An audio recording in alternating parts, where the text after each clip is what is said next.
out for a walk. I was gone for another 2 days, but wait until you hear my calculations idea, because I did not make my goal yesterday, but I have a loophole. I have a loophole.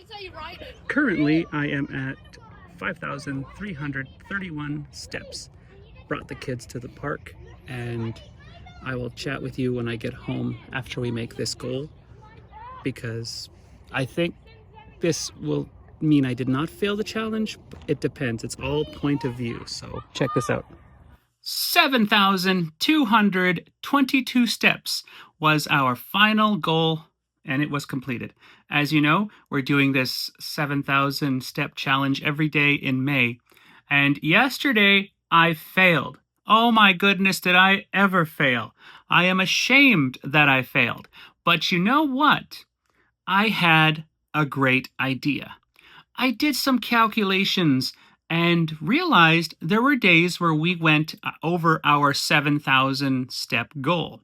So what I did was I went to the calculator and did some calculations. But first, let's start from the beginning all the way back on May 1st to see how many steps we got in total. This is how this will make sense in a second. We started this journey on May 1st with the goal to walk 7,000 steps every day in May. On May 1st, we did 8,660 steps, right? That was pretty good. Then on May 2nd, we did 7,556 steps.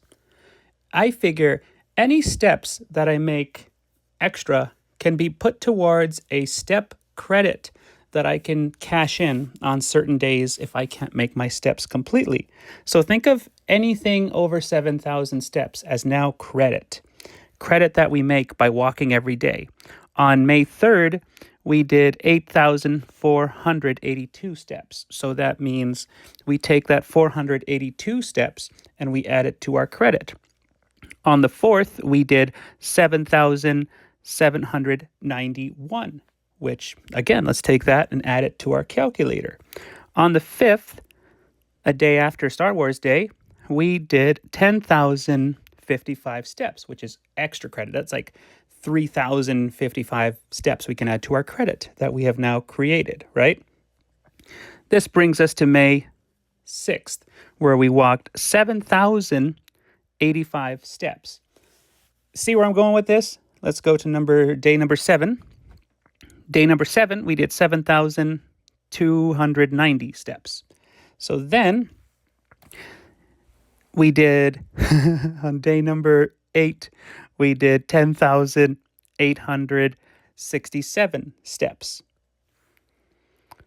This is where I failed. Yesterday, I didn't make my step goal. In fact, I only made 2,928 steps. This is because I had a friend over and I had a busy day with shipping t-shirts, so I didn't really have time to walk.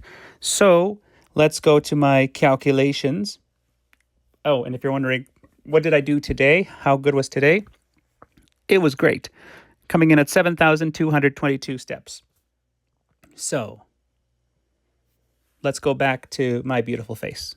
If my calculations are correct, excluding today's results, I have a step credit of 11,996 steps.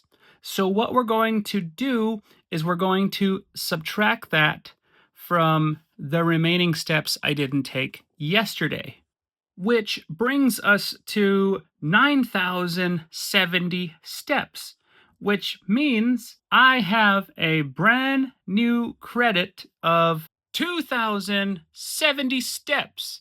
So I'm going to use that credit and say yesterday was not a fail, and as long as I keep pushing myself to walk 7,000 steps every day in May, anything I get over the 7,000 step mark will be added to that credit in the event that it's too rainy, illness, or, I can't find a babysitter while I go for a walk, anything like that. So there's my whole entire video for days 9 and 10, ladies and gentlemen. Thank you all so much for listening to my rant. And remember, if you want to follow the rest of my 7,000 steps every day in May challenge, you can subscribe to my channel on YouTube at Bjarnson Videos.